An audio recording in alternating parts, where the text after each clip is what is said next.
Come on. Hello. Oh, there's Hello, Dan. hello, hello.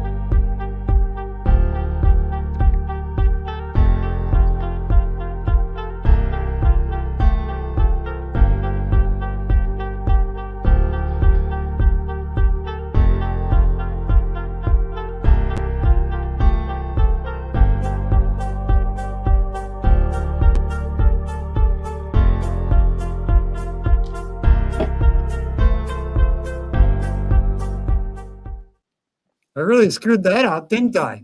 No, Dan comes on, we start laughing. it all goes pear-shaped. I arrive, everything goes south. Oh, well. Hello, At how's least everybody? Oh, Hello, hey, William. I gotta show it. Well, tonight Hi, we're William. talking Hope you well. I will. Okay, first of all, Vivian is not feeling well, so she apologizes if you're not coming on. Is she not at all tonight? No, No, she's got man no, flu. Oh, is she?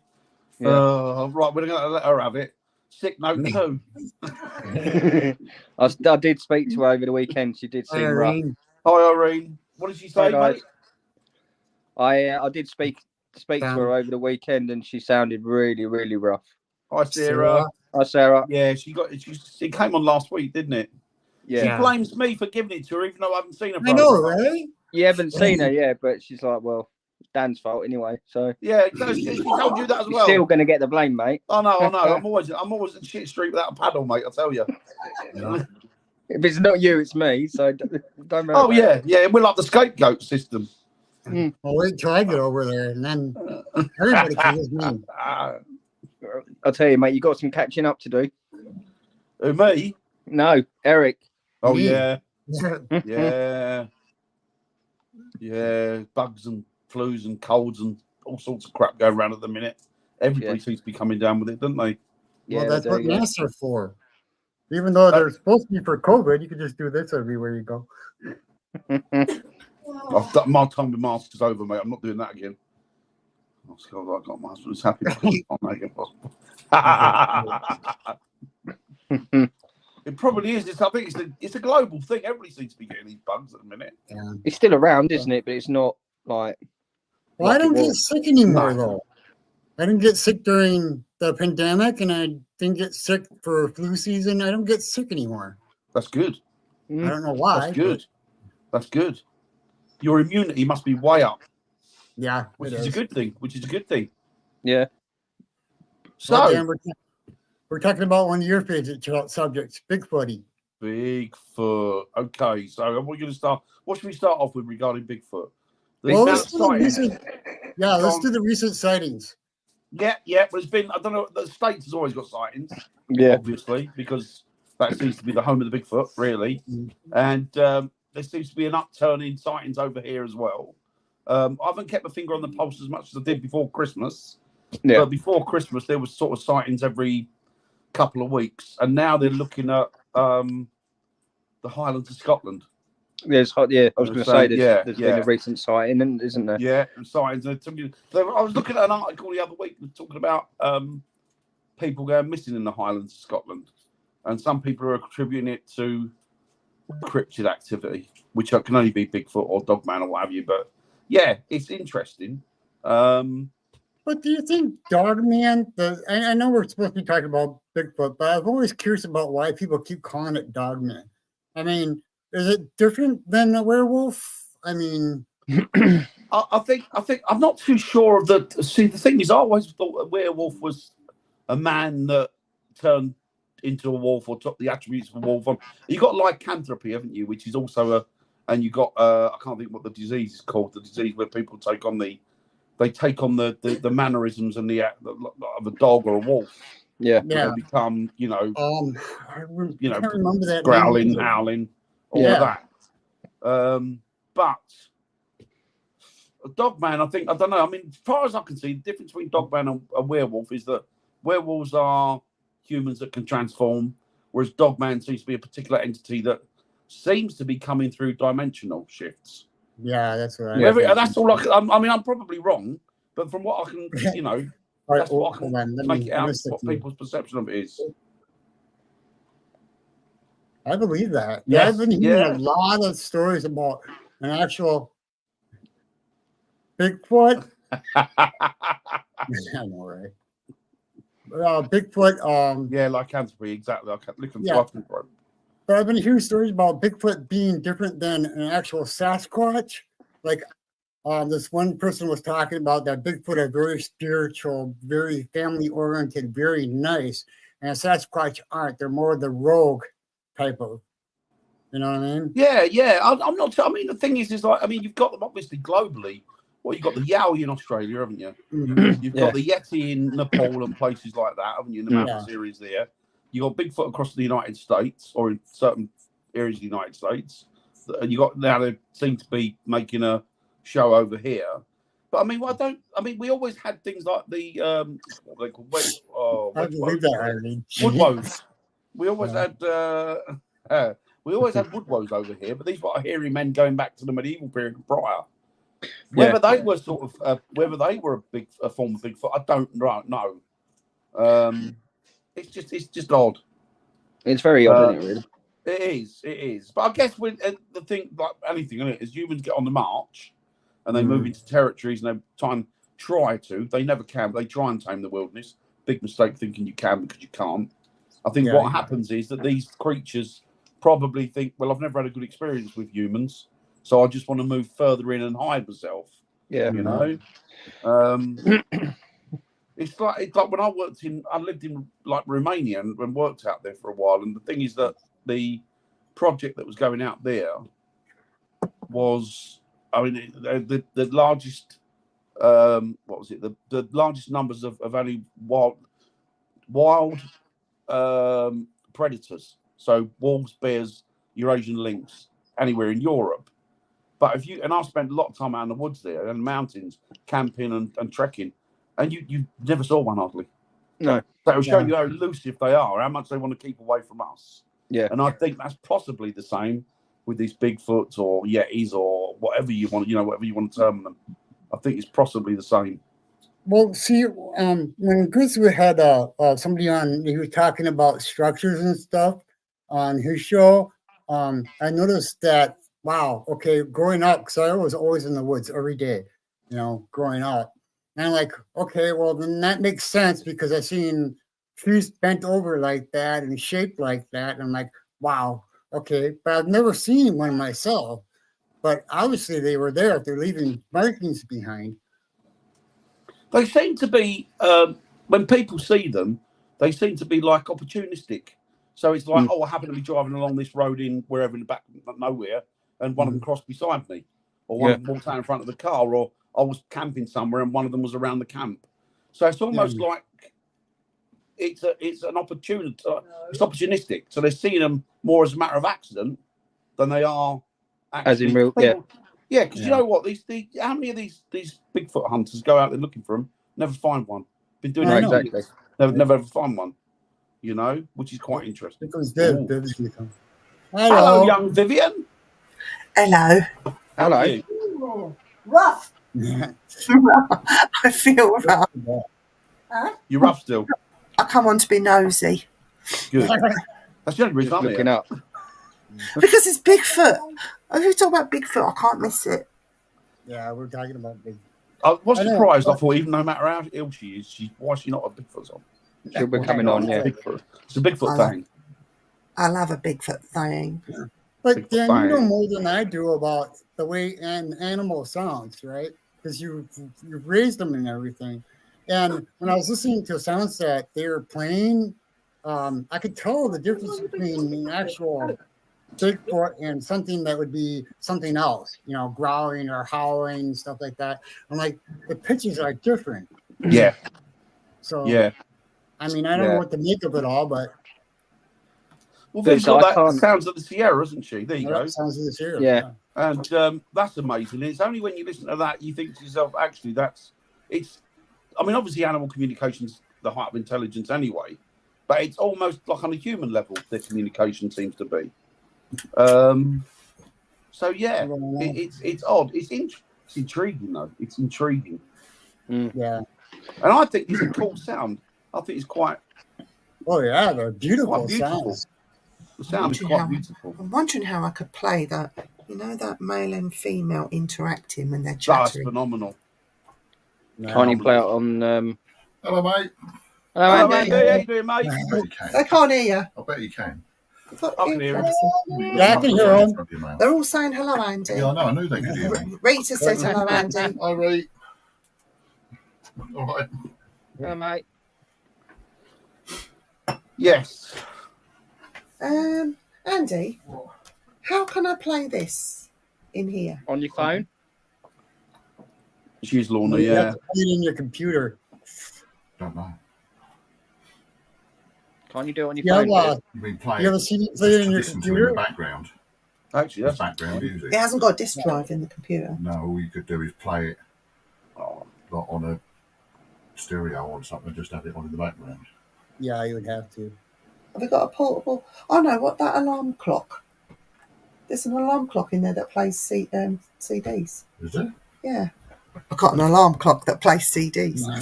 There you go. All right, little boy. Stick with me, Rodney. We'll be billionaires. You went down, didn't it? yeah, Am I I've got Rodney some. the Plonker?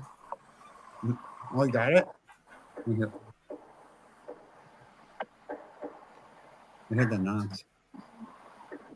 This is Sierra Sounds.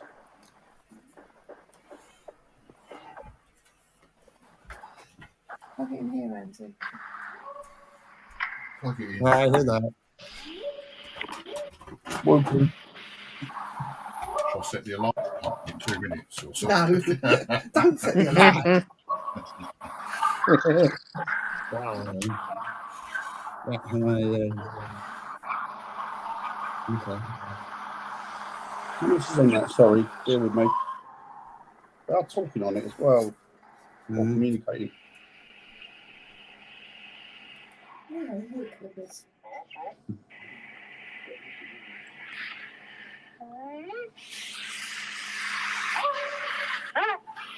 Now he's doing that. Yeah, is he calling back though?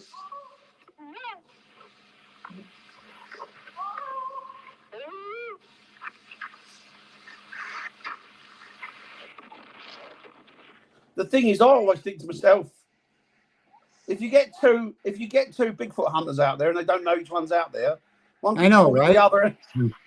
Well, I could tell the difference between those and a human doing it. You know what I mean? It That's sounds. why I said, isn't it him? It sounds very primate. Yeah. Hang on.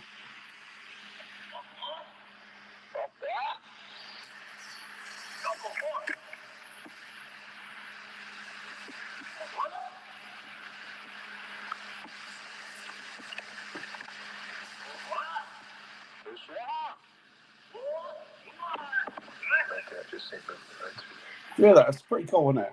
Yeah. But Viv's got the one Lauren. where you can hear them actually sort of like male and female. Roger. There you go.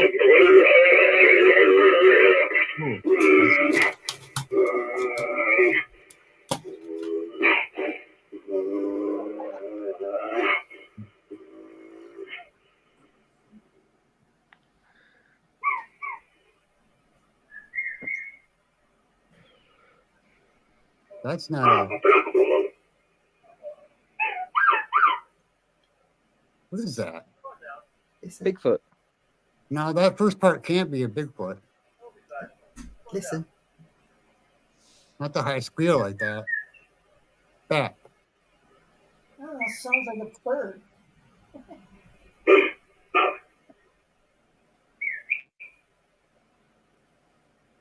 Unless he's whistling. He's whistling.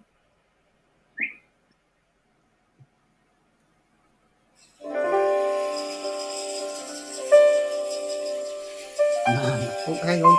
I'll find the bit where they're chattering to each other. Yeah, so when they're chattering's amazing. It's actually quite beautiful.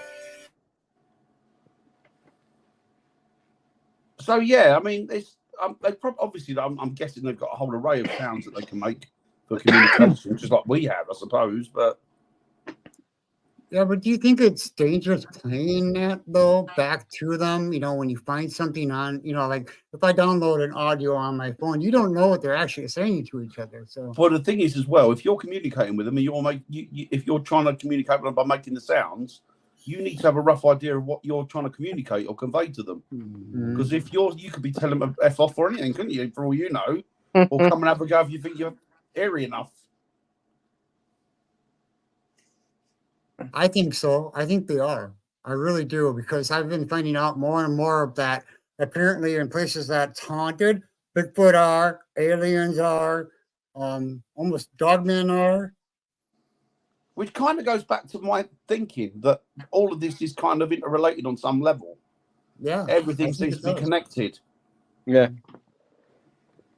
it's just me thinking out loud. I could be completely wrong, but it's just me. Well, I think they're all connected in some way, but I don't know. I mean, I know what I've come to a conclusion that aliens brought Bigfoot here, or at least the Sasquatch here for sure. I don't know. I think it's more of an interdimensional You're thing. muted, Viv, by the way. I still think it relates back to the caveman, as well. It could be. It could all be. We don't know. I think the thing is that we Right, forget, as humans, we tend to look at it from an outside point of view, and we forget that we're actually connected to it. Yeah, But we've lost that connection through setting ourselves I up found something we aren't. I found it, Dan. Yeah. Jay and Eric, close your eyes and just listen. All right? Actually, everybody in the chat, if you want to close your eyes. Yeah. All good.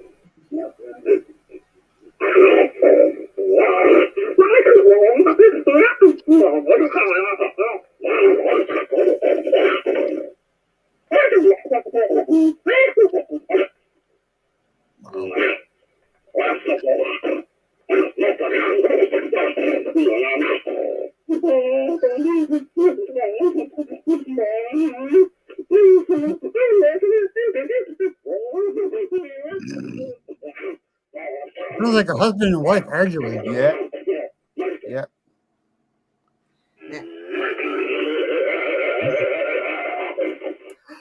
When they're talking, It is Roger. It's Ron Moorhead. It is. it sounds so human-like. Forget these calls and these ooh like that. Can I just point one thing out, Viv? Does anybody feel sorry for the male? The male, because obviously he's got the neck.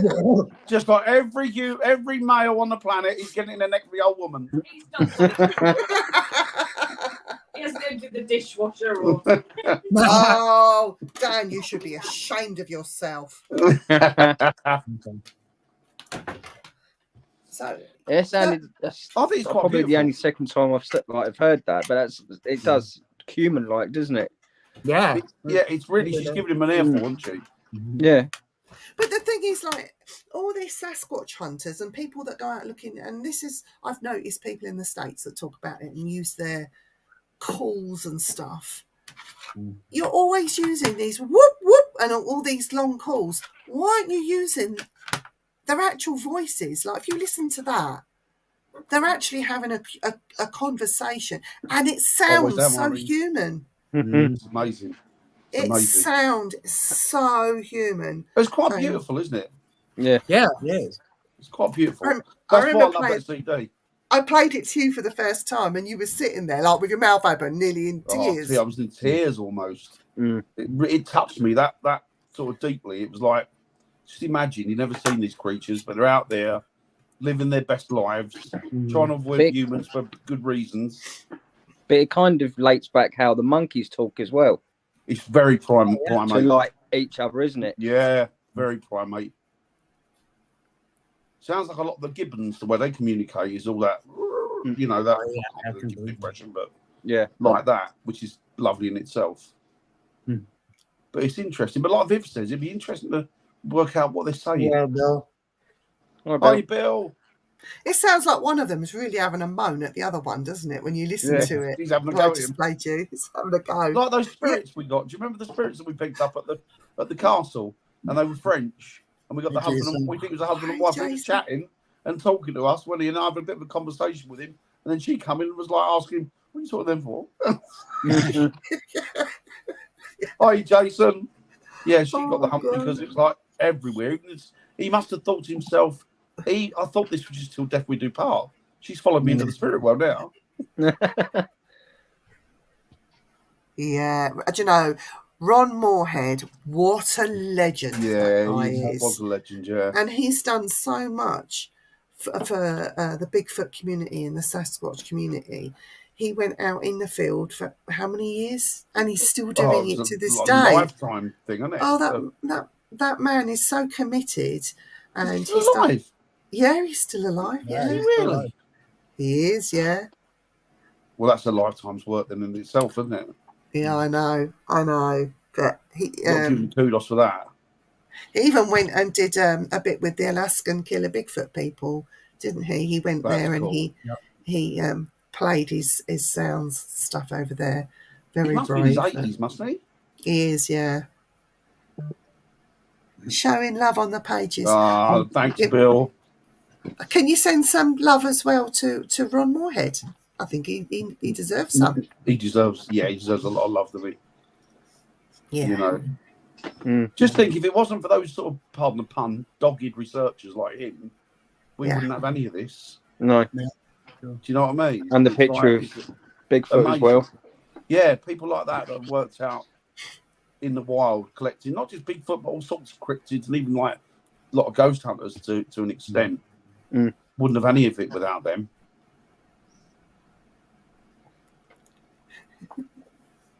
But yeah, I'd be very nervous, I think. Would you? Yeah, I think if I come across something like that, I'll be nervous because there's pure power inside of it, you know. I'd start filling up, yeah. Yeah, no, I'll be off, mate. I'll be filling my pants. Well, I know one thing that I would not be pointing a weapon at it. Oh, yeah, absolutely. No, That is something I wouldn't do. No, there's no purpose to that, is there? It's just that's complete and utter madness. And that's probably why we not connected to them now, because of that behaviour. But are we really not connected to them? Because I've been reading and hearing a lot of the indigenous people in America going off and living with them. So they disappear with them. Yeah. And even of some indigenous ladies being taken from the tribes as a mate for them and eventually coming back and telling the story. And they go for years.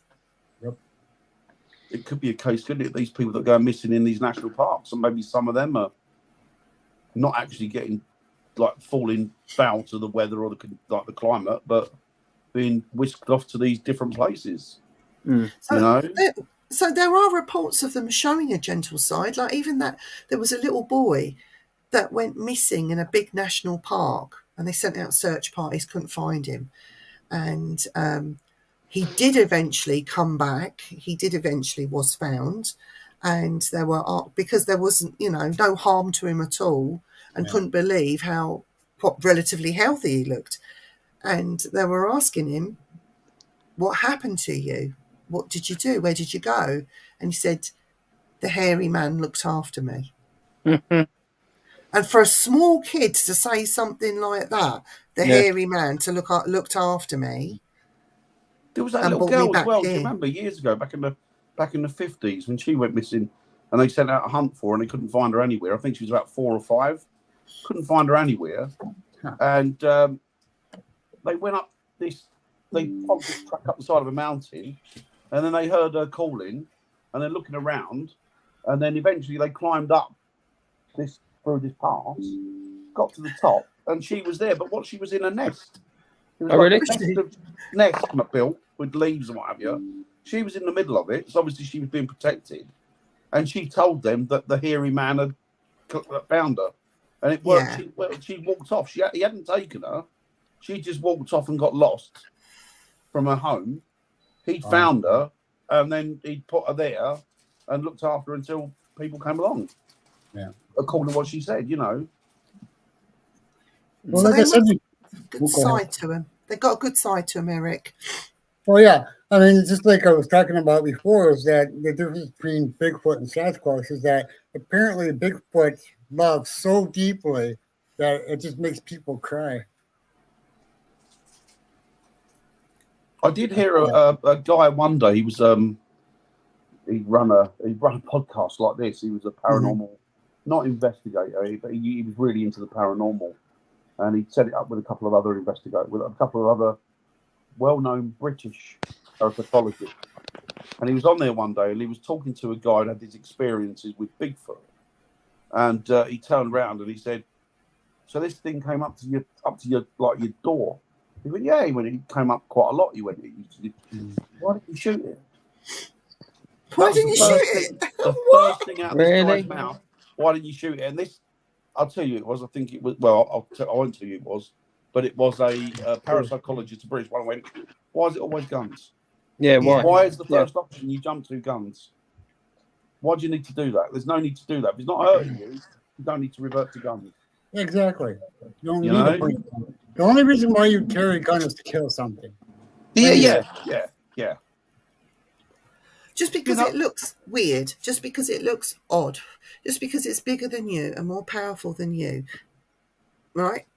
I'm talking about my husband here.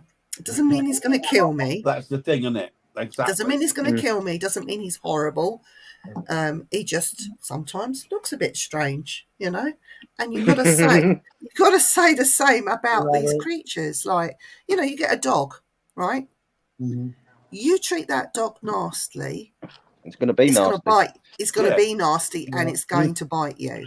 You treat that dog with compassion and a bit of love, and look how much loyalty, friendship, and love it gives back.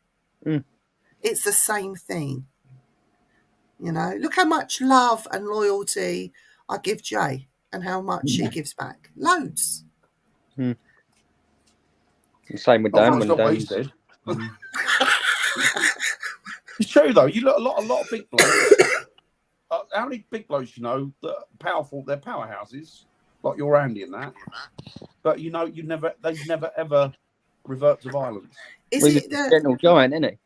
Yeah, but don't they? When we used to go into pubs and clubs, though, Dan, because he's the size of him, and because he used to have this long hair, and you know, people would look at him and then try and square up to him because he's so big. So big, yeah. And it's just Why like, would you do that? You know idiots.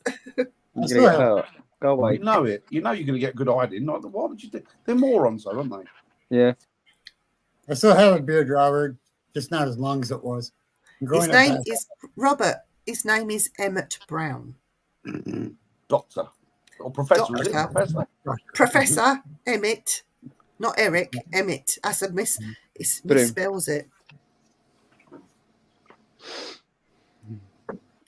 Founder hello, Robert. I said hello. You sorry of the flux capacitor and all those type of things. Yes, flux capacitor. He's my brutal husband. He hasn't learned anything. Hello. Is that the one you use for flying, Irene? Oh, Dan! Oh. Do you know what, Dan? I wouldn't show my face in Japan if I were you. Well, she's going to get a ride time when this big fat face comes. I know, hello! Hello! I've arrived! That's true, Lorna, they do. Yep. Gotta love Irene. But you know what? These Bigfoots, there's this mythology around it, okay? And I'm sorry, but it comes from America. They're all big. No. The orang, was it called the orang pandek? Roast. Yeah. Need a big oven. I'll put you on a pit. Yeah. Spit roasting. Because the apple's going to shove up my arse. God. Cool, Piggy. So we talk about. I'm changing the subject quick. Orang pandek is not a huge creature. No. It's not massively big and stands this tall and has strides. Strides, yeah. strides as big as, I don't know, 10 foot or whatever. The orang pandek is about 5 to 6 foot tall, if that. Well, same size as me then. And that's a creature that is classed as a Bigfoot, that is showing very similar patterns and behaviours, and people are seeing them quite a lot over in, is it Thailand, the orang pandek? Yeah, is it Borneo and stuff, isn't it? Borneo, around that area, isn't it? They got like Vietnamese, like not orangutan. No, they're Borneo. They've got Bigfoots as well, haven't you? And then you have the Yowie. Yeah, we were talking about them earlier. Yeah. And over here, we have, and Dan, you'd be proud of me. They're called duns. What did you say? Orang-pandek. Dun, I see him up there. Dun. Big duns. Dun. Big duns. He learned how to spell his name this week. I had to ask for help, though. Don't make me laugh, it hurts. You have to figure out whether or not Bigfoot, Sasquatch. I think they're like humans. I think so. Humans are all the same, aren't they? But I think they just look differently depending on the environments they come from. But we're all the same thing, aren't we? Yeah. Over here, I did some research, Dan. Oh, you'd be proud of me. So I did some research, and over in the UK, we have referred to Bigfoot for hundreds and hundreds of years, believe it or not. But we have been calling it woodwoe. Yeah. And it's actually... Woodwoe. Dan said about that. Woodwoes. Dan said that. Throughout history. And, recently I found that especially the Americans, have been questioning how Bigfoot can survive here in the UK because our land mass is not great compared to America. Yeah. But we do have a lot of land mass. A lot of our land is it's not been felled for farming. It's been left in its original state. It doesn't necessarily need pine trees. All this is all a big myth. And if you look for it, you will find it. I have found woodwoes reported here in the UK, even close to where I live. Seriously, Essex, where Parker is, woodwoes. Hertfordshire, woodwoes. Yeah, they're still around, I think. They're still around, I'm sure they are. But it's just a case of them becoming elusive, haven't they? Yeah. Well, think about it. They're natural creatures to take advantage of habitat that's been left. So an abandoned castle or mansion or decrepit place would be perfect for these creatures. Yeah. You look at the big cats that are on the run out. How many times have you seen a big cat? Don't happen very often, does it? If it does, most people go for their lives and not see one. But they're here. Yeah. Oh, that's cool. That's cool. Oh, carried him away. Oh, wow. Wow. Yeah. Yeah. They like damp, wet, and windy and wild. Sounds like my pants. Yeah, white, windy, and wild. Huh? Oh my God.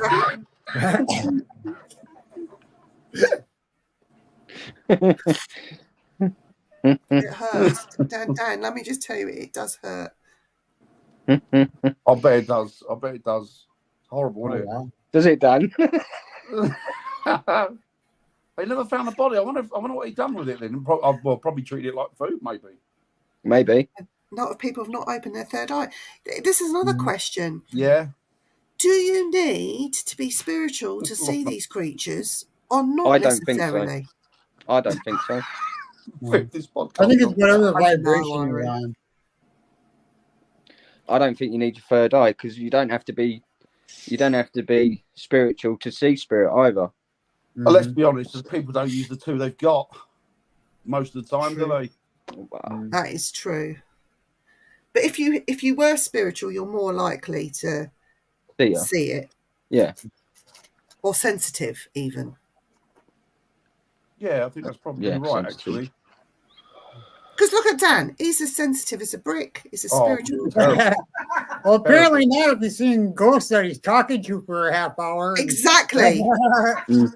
Yeah. So the chances of him sitting, and that's not me doing anything to him. I'm just thinking, Things what the popping hell up are you? here and there, isn't it? It's like when Dan was going on for about this bloke, I swear, like I said to him, have you been taking anything? Should you be driving? That's what I said. It's like, what? What are you talking about? I dropped a couple of these, though. No, you didn't. I'm trying to look for something real quick. I'm looking at his T-shirt. It's got rings on his sleeves. No, it's just where he hasn't washed. It's Oh, That's the Punisher. Thank you. Excellent. That's a cool film.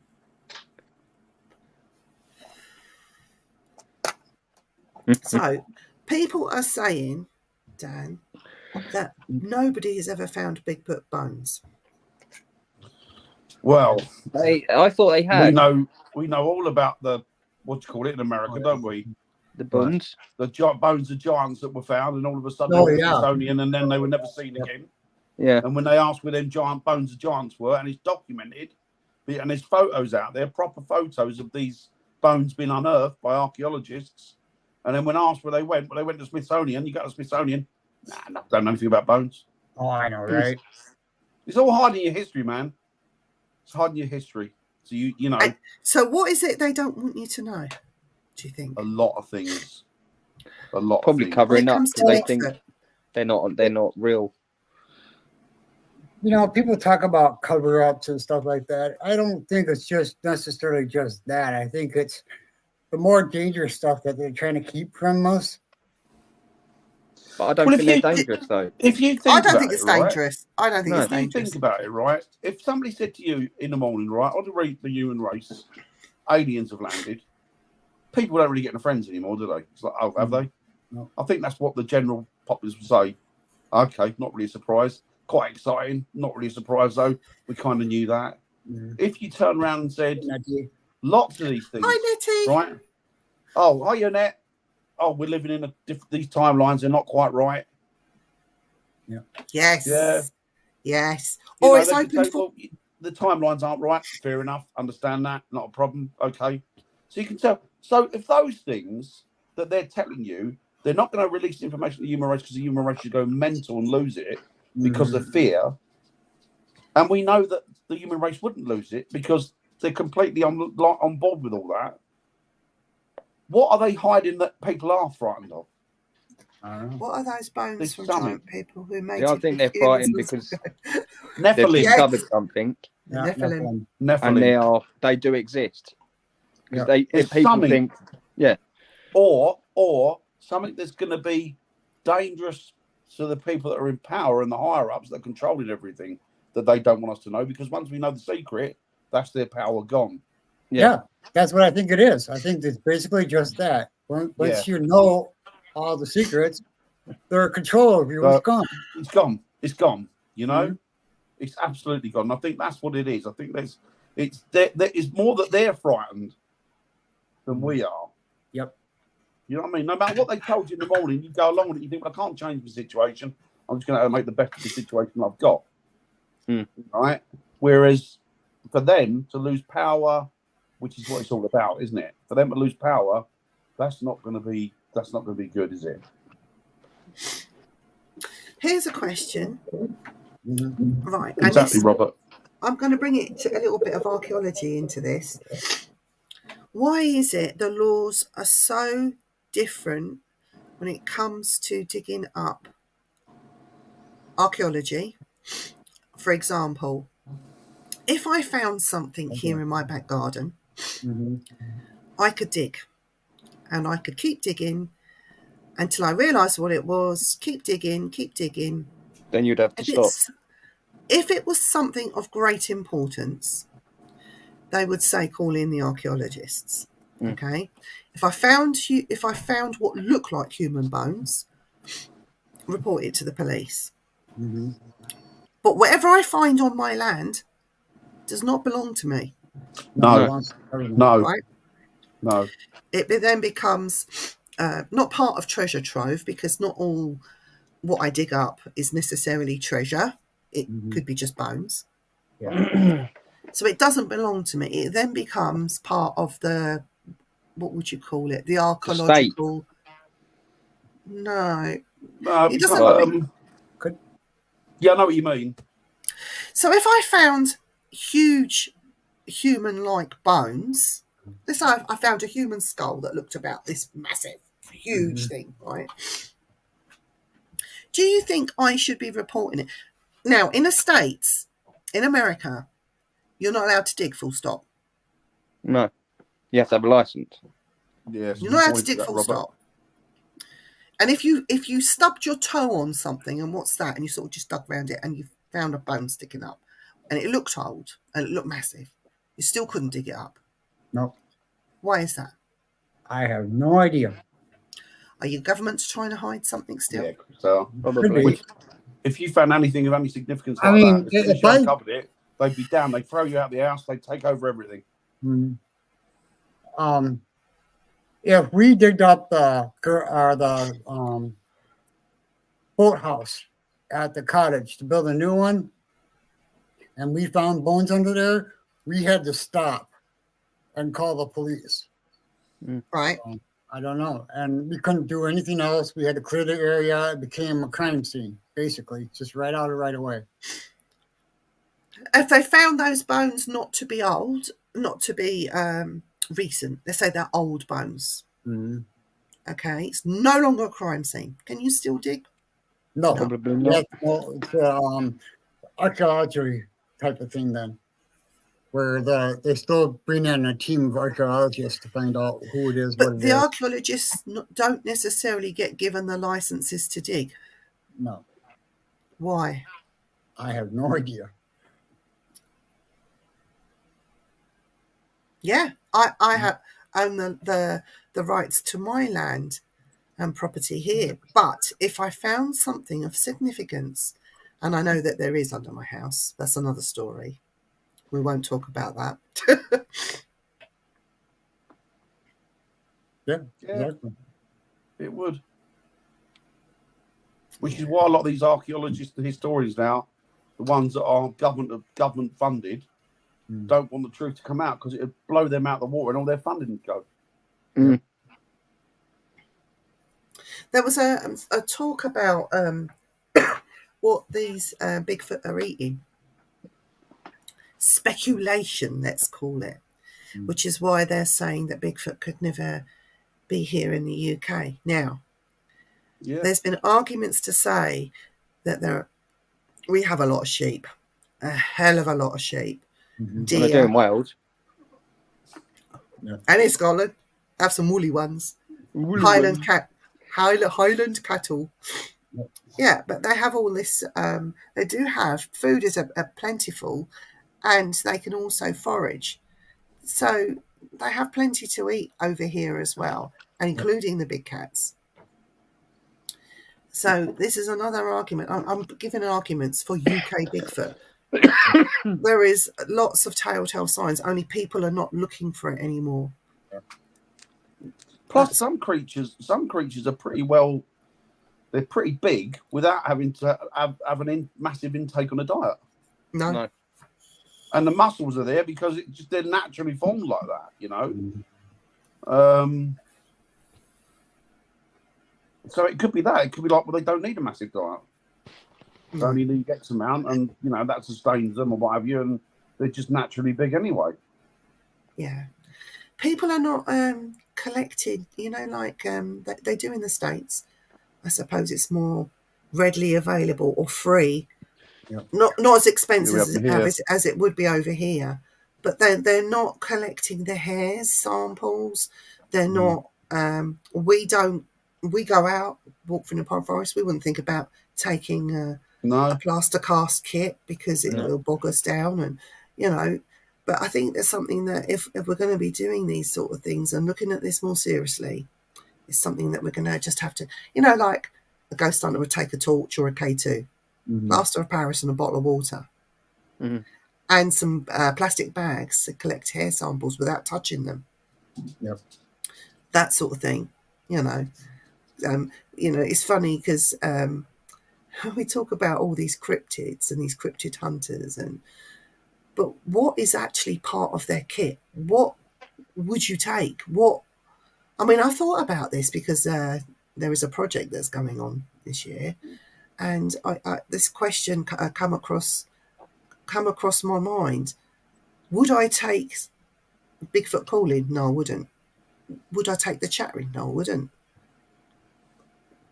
You know, what sort of things would I take with me if I'm going to look for a cryptid over here? You know, it's another thing to think about.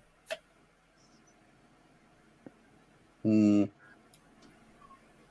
I think it's 5 big families, isn't it? And that. And you know what? I think they're even higher up and further beyond the Rockefellers, because it's the old saying, isn't it? If you know your enemy, or you know who's in charge, then that's not the person that's in charge. Yeah. So I think it goes further up the chain.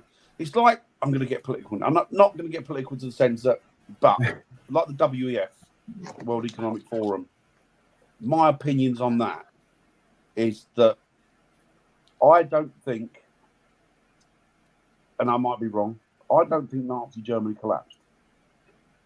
I think Nazi Germany went underground, and I think that the WEF at the moment is the Fourth Reich. From the way they're behaving with Klaus Schwab, you look at him. I mean, his uncle was a leading Nazi. His father was something to do with the Nazi Party. I think that tells you all you need to know, doesn't it? And that man's at the head of the helm. It's like Hydra. They're very much like Hydra. I do not trust the bastards. And I think that we've calmed ourselves thinking that the Nazi Party went.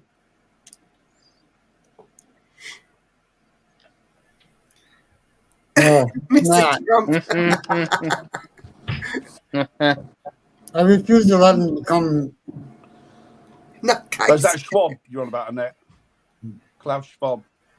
And Trump. They're all nutcases. You know what? I don't think they needed to escape. I think that they were left in power.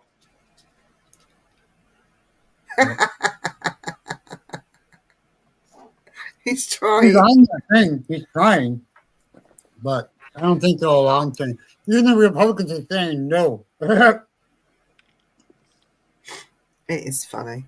Politics is a funny old thing. Is that all these governments in the West at the moment are all under the jackboot and control of that lot, and you've only got to look at their actions and their behaviours, and it's very much aligned with what went on in the 1930s Germany. Yeah, and it's frightening. It's bloody frightening. But it's funny that you mentioned Hydra because I'm just watching Agents of S.H.I.E.L.D. right now. So. It's cool, isn't it? Mm-hmm. What are you watching? Agents of S.H.I.E.L.D. Oh, right, okay. I love that. When you mention Hydra, I had T-Rex going on in my head. Ah, the teeth of the Hydra upon you. Get it on, bang a gong. Too much bad shit.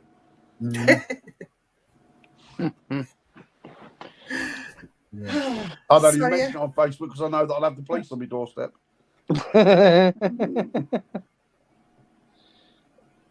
What do you love most about Bigfoots?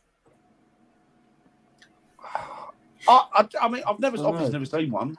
No, but from what I can make out, they as a creature, they look absolutely stunning. Yeah, they look amazing. They look like just beautiful. From what I can make out. Same with dogmen. I know people. Oh yeah, but to me, they're just like works of art. What do you like about Bigfoot, Eric? Well, like Jen said, I mean, I just love the fact that knowing that something's out there that's different than me is just amazing, you know. Were you, Parker? Peter Parker? I think they're quite special. You know, well, special needs. Bethel. If you want to say that, but I think they're quite special in one way because. Oh, now I've got a picture of a load of bloody Sasquatch in the back of one of those special needs vans.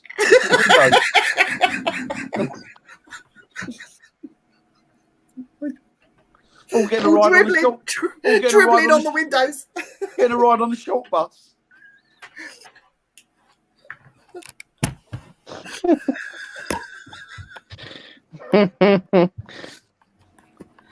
Yep.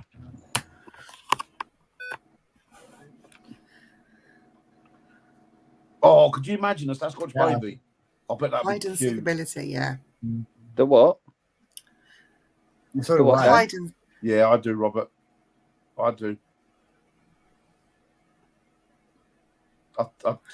Could you imagine a Sasquatch baby?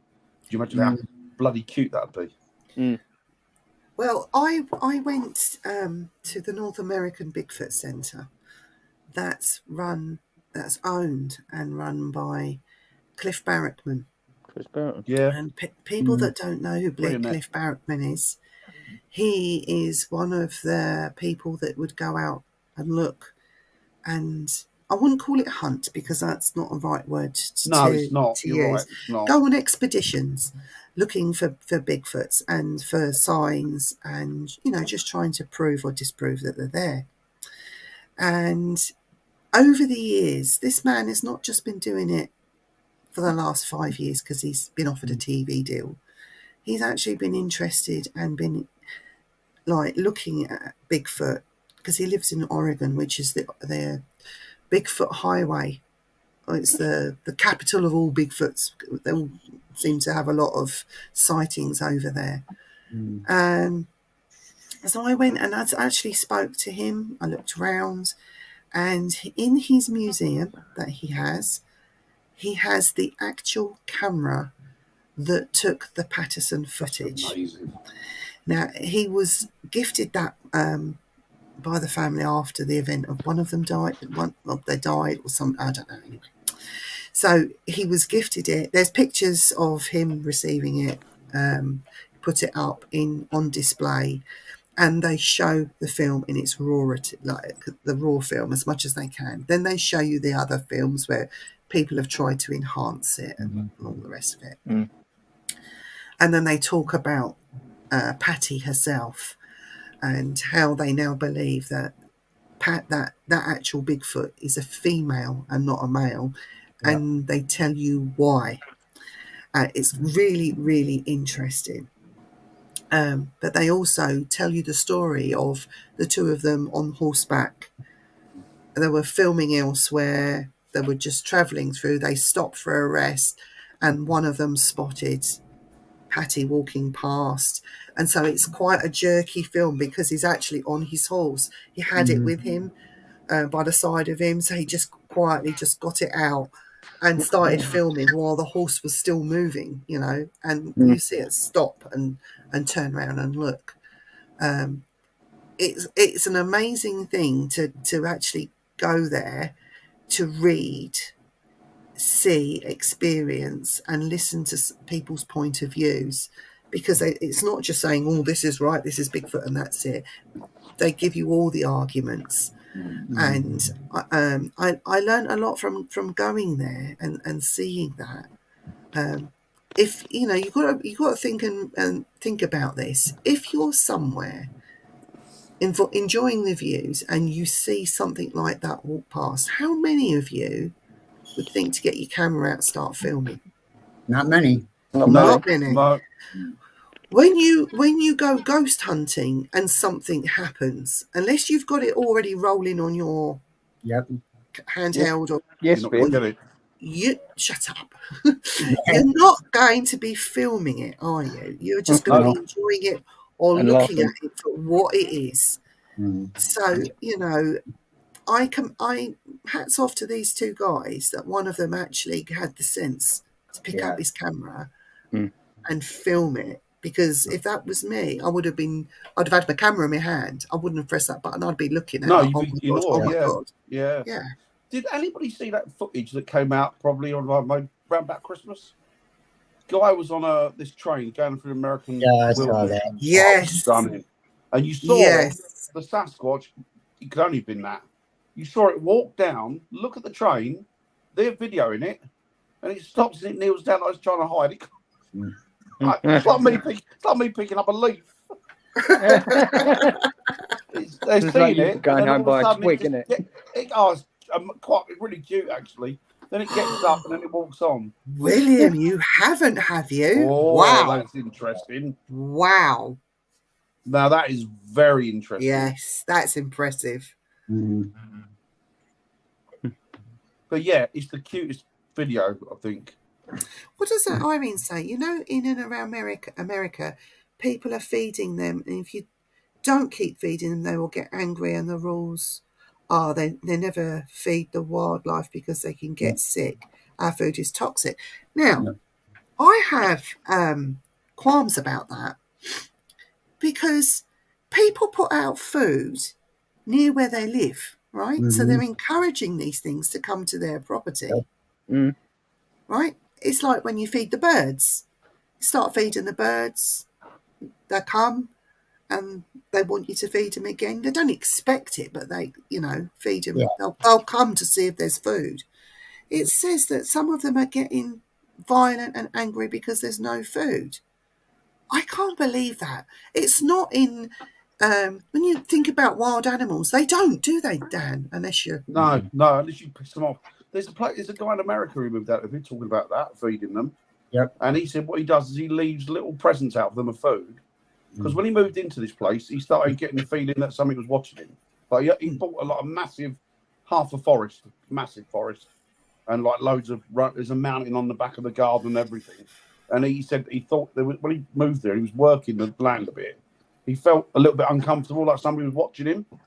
Just a basic homestead he's got, like self-sufficient. And the wife started feeling nervous. And then they started seeing things like sticks in like those teepee shapes and stuff like that. Mm-hmm. And the boughs were broken and all this. Then they started hearing knocking and he thought, oh, hang on, I think I might know what that is. So he started putting out gifts for it. And then they would leave gifts back for him. And then they said to him, the guy was interviewing him and said, how do you feel now? And he said, I'll be honest with you, I've never felt safer. He went, if you've got a security system, get yourself a land with the Sasquatches living on it. Nothing will come near you. He said, I know they watch us more or less 24 hours a day. He said, so we feel pretty safe there now. Dan, I mean, when you think about it, people drop so much litter and rubbish. They're worried about what you're putting out to feed Sasquatch.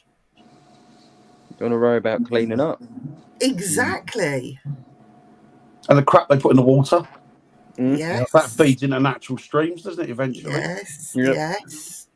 You know? So, I don't know. I'm on the fence about that. And even with these, the wood structures that you spoke about. Yeah. I'm on the fence about that because I've seen recently trees come down and they're doing crisscross shapes. Yeah. All that sort of thing. Branches have bowed, another one's been on top of it, and and I'm thinking, we've had a lot of high winds as well lately, haven't we? Loads of high winds. It's natural. And it's not going to affect the whole forest. It's natural trees, isn't it? They're old, they're dead. Yeah, it's I mean, it could be maybe some of it could be, some of it couldn't. Kids get out there, don't they? And they move things about. Kids are like building dens. Forest friend. Oh, that's lovely, forest friend. Oh, that's lovely. That is nice. That is nice. It's just, what? If anything, it's just a kind of it's like a homage, isn't it? It's like a thank you, and it's like a appreciation, showing respect and love, isn't it? Nothing wrong with that. When I was learning my mediumship and working with my guide, Dan, for the first time, my guide is very complex, but he would always tell me you need to give back to nature, give back to Mother Earth. Give back to Mother Earth. Give something back. You take something, give something back. I mean, he'd go on about tobacco. Right. Yeah. That's another thing. Anyway, another stuff. But he would always say, when you walk through nature, leave something behind for them. Always. Not in the way of dropping rubbish. No, if I eat, what I'll do is you might have seen me do it. What I'll do is I'll leave some of it and then I'll throw it out into the hedge. Because it's like, it's that produce came from nature. You're fine. Yeah, no, you're fine. You're fine. It doesn't cause issues at all. No, but you're fine. But I've seen so many wood structures, and even some like old branches that fall down. They fall down the tree, they slide down, and they make this sort of teepee kind of shape. And I've seen all of that, and I just think, yeah, some people jump on it too quickly to say something's made that. That's people been made. do that, don't they? People always do that. They jump to conclusions on things. But yeah, it could be both. It could be Forest Friend. Is that? Don't tell me your real name's Forest Friend. That'd be cool if that was your real name. That'd be very cool. There's nothing wrong with being called Forrest Gump. Forrest is a cool name. Yeah, it's a name for us. It's a nice name. It's a nice name. I'm always questioning. Yeah, exactly, I think you have to. Well, you have to get a point. I mean, obviously, rotten branches or rotten trees will fall down and do that. But, a freshly tree, unless a tornado or something went through there recently, wouldn't do that. Hi, Denise. Denise. Also a lovely name. Yeah. Yeah, it's interesting. Yeah. Yeah. So giving back to nature and feeding Bigfoots. I've always had this fantasy ever since I was a little girl. They said to me, "What do you want to do when you leave school?" I said, "I'm going to be rich and famous." Oh yeah, and what are you going to do to be rich and famous? I'm going to go to the Himalayas. I'm going to take my PG tips. I'm going to make a cup of tea and sit down and have tea with the Yeti, the abominable snowman. And we're going to have a cup of tea, and he's going to become my friend. And we're going to go on tour together and do talks in theatres all around the world. Oh, really? Are you, Vivian? I went, yes, that's what I'm going to do, because the abominable snowman's going to love my cups of tea that much. Just going to want to be with me. Just take Dan with you. You got him. Well, there you go. They used to ask me, what do you want to be when you get older? I said, taller.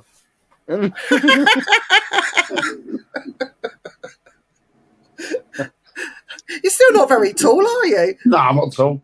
Not tall. I'm wider than I'm tall. Hunter is quite a common first name in some islands. Hunter's a nice name, actually. Hunter is a nice name. Yeah, I love that name. Hunter's a good surname as well. Hunter. Yeah. Imagine being called Hunter. Hunter, the biscuits and scones, yes. Cool. Oh, yes, Irene. Mind you, they don't have to be big biscuits like that.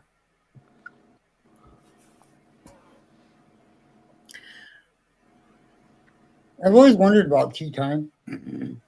Tea time? Tea time? I tell you what, I think that Sasquatch would like a white Cadbury's cream egg. That'd be nice. You only get one in that packet. Have you tried them yet? I've not tried them yet. Well, I've got full of a cold. I won't be able to taste it. It's a waste if you eat it now because you ain't tasted it. But they are nice. They're really nice. You had them, Jay, didn't you? Yeah. Nice?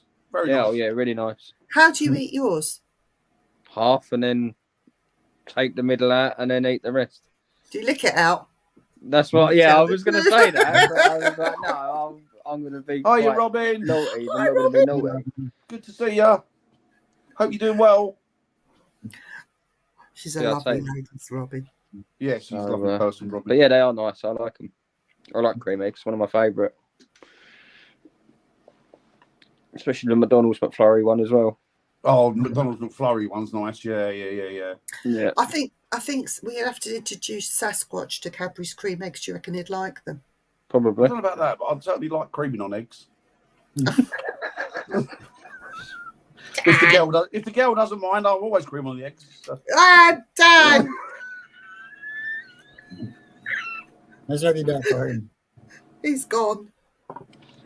William Becker went away, William. but now he's back. William, I hope you're okay.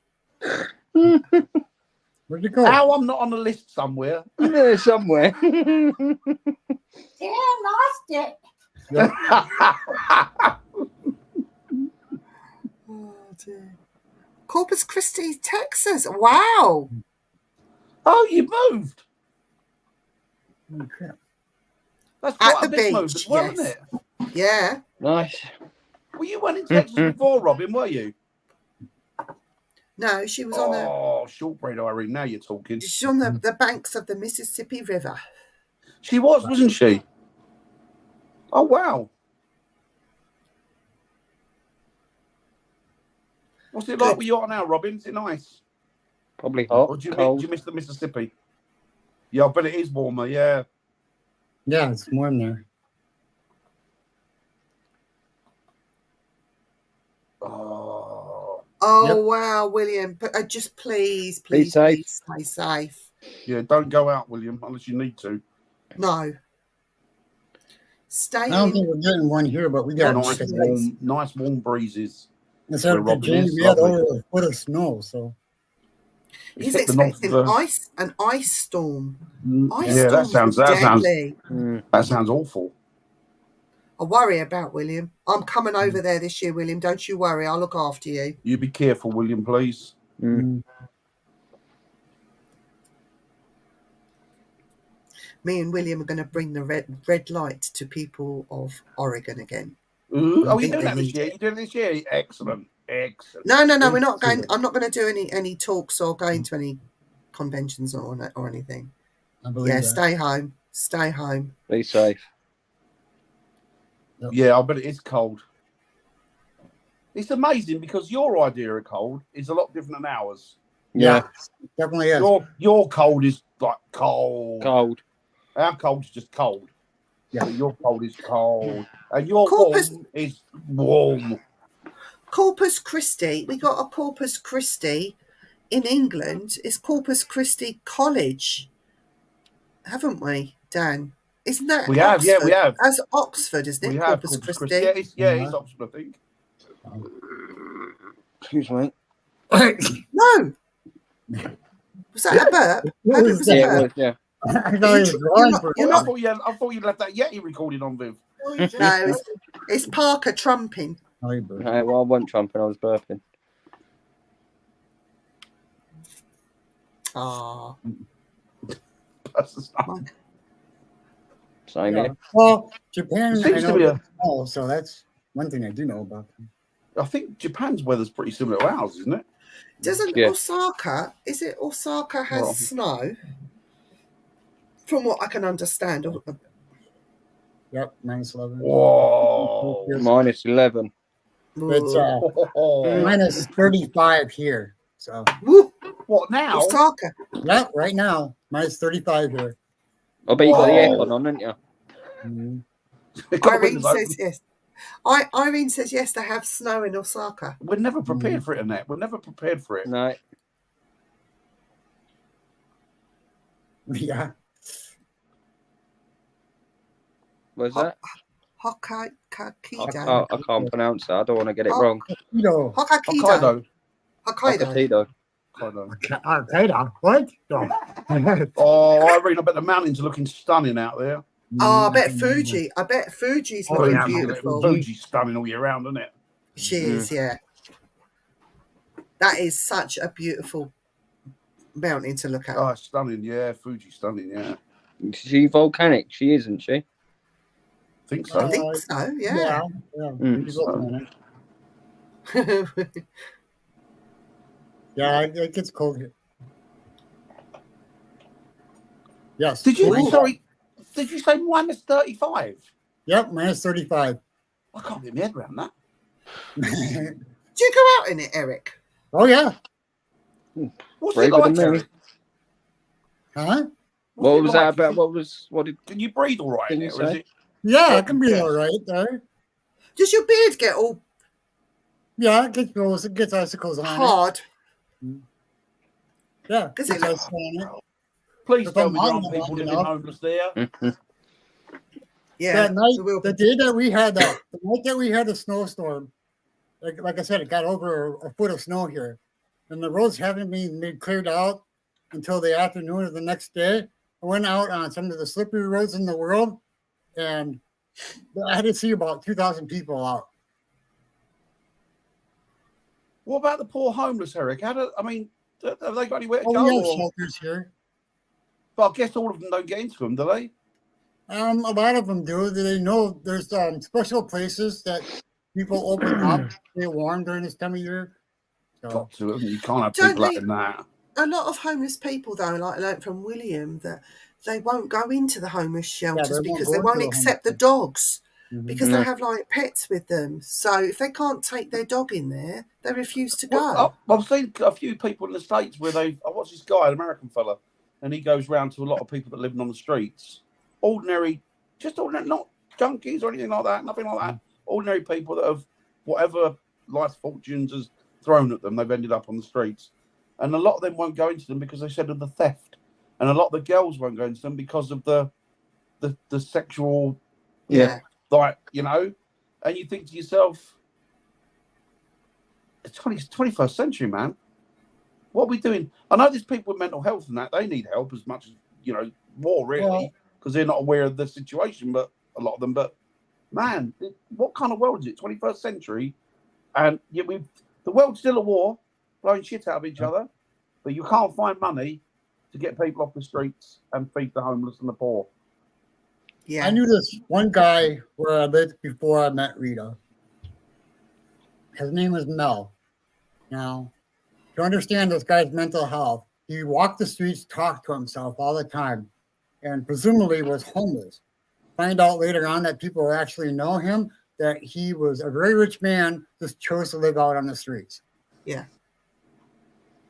Yeah, we had that here. There was a man that my Auntie Veronica used to see, tramp, like clothes terrible, teeth rotten. He'd been on the streets for a few years, and she got to see the same man at the same place. So she'd give him a couple of quid, and she'd bring him a cup of coffee every morning. Couple of quid, cup of coffee. Do you like bagels? Yeah, I suppose so. So she'd bring him a bagel in the morning because she'd on the way to the solicitors. You know, anyway, long story.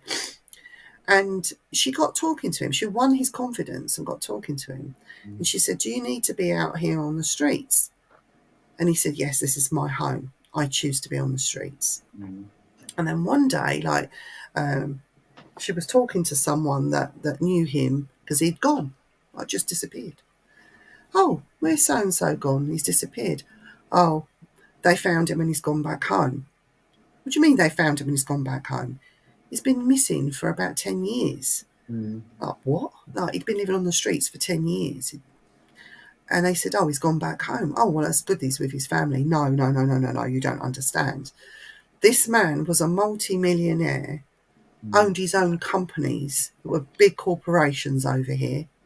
One day he had a mental breakdown, couldn't handle it anymore. He had the best life. He had wife, children, massive house out in the country, cars, you name it, he had it. Just flipped one day and left. And came to London, was living on the streets. That's what he wanted to do. He could have gone back home at any time, but he wanted that life on the streets. Now, he was presumed dead after a while, which is quite sad, you know. But if somebody doesn't want the help, you can't give it to them. I think what we need to remember, though, is that they're the exception to the rule, aren't they? Yeah. But most of the people on the streets are there because of no bad circumstances that have put them there. And, you know, a lot of these young girls that leave homes and that, they've either been sexually assaulted, abused, leave that environment to get out. They've got that's the only option they've got. And you know, it's like Denise was saying, she's in California. California's horrendous at the minute, isn't it? Yeah. With people living on the street. Amazing though, because wasn't it in California recently that they were having a visit or something, and yet they cleared them streets up, and nobody knows where they've moved the homeless to. Really? Yeah. Nobody knows where they moved the homeless to, and a lot of people are now questioning where are they've gone. Where have they gone to? You moved them pretty quick overnight, but nobody knows where they've gone to, which is frightening because that's the sort of thing they used to do. Don't they put them on buses and ship them out somewhere? They give them false hope, so they get on the bus, and it's like I wouldn't put anything past governments. San Francisco. Oh, San Francisco, Robin. Yeah. San Francisco. I wouldn't put anything past governments.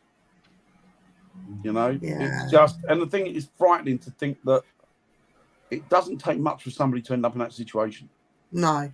No, I it mean, doesn't. like when William, when I went to Portland and I saw Tent City, and Tent City was quite sad.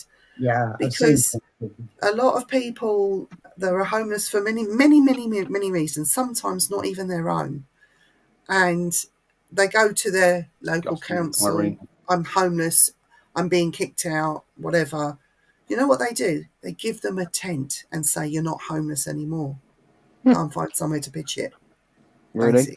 Yeah, it's quite harsh over there. I've seen a lot of I've seen war veterans on the streets. There's all from all walks of life in Tent City over there. And you know, William tried to sort of shield me, and I wanted to go like and see it because, you know, you don't leave valuables in the car because like if somebody is hungry enough, they'll break into your car to, you know, and you'd expect that sort of thing. Spot on that. Spot on that. Yeah. See, that's the thing. The thing is, well, like kids, people that are on the streets, junkies. Oh, you know what? They're just junkies. They're on drugs. But a lot of them are junkies purely and simply because of the circumstances life has thrown at them. Yeah. Denise, I'm really sorry. Can I just say, like, I want to say, Denise, I'm really sorry that that's happened to you. Well, I didn't see that. What's that, Denise? Yeah, She's been assaulted in every way. Yeah. Oh. Yeah, it's a shame. I mean, anybody doesn't deserve that at all. No. Trouble is, the punishment never fits the crime, does it? I know, right? No, and it's the same for Bigfoot. They're being assaulted think about it, in lots of different ways, from hunters, from people that want to get rich quick. Yeah. Awful, Irene. It makes me think that the human race is absolutely disgusting. Mm-hmm. Oh, well, best wishes to you, Denise. Best wishes to you. Yeah. It's awful. Let's bring it back to Bigfoot. Okay. Right, on that note, I'm going to go. All right. He's homeless, Bigfoot, isn't he? Parker's going to go as well. Look, he's going to go and get his tea. I've had my tea, so it's all right. Oh, what do you have? What do you have? What did you cook? Fish pie. Ooh, get you. Has she left now, then?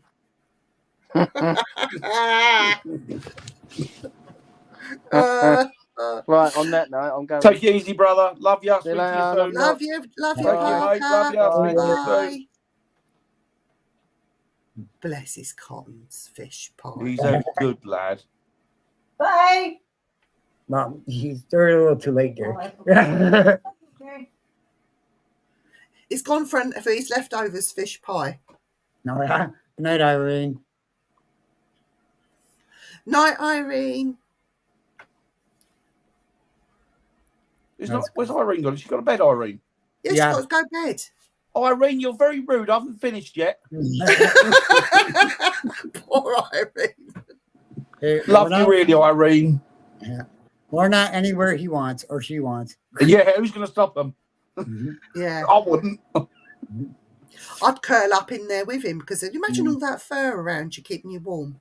No, I'll tell you what, if I knocked on the door now and said I'm sleeping in your lounge, like, yeah, go on. I'm not going to stop you. That's mad, Robin, mad. Yeah. I do like iced coffee, though. Yeah, it's good. Like iced coffee. It is good. Look, there's nothing wrong with being crazy, Robin. Crazy is good. Crazy.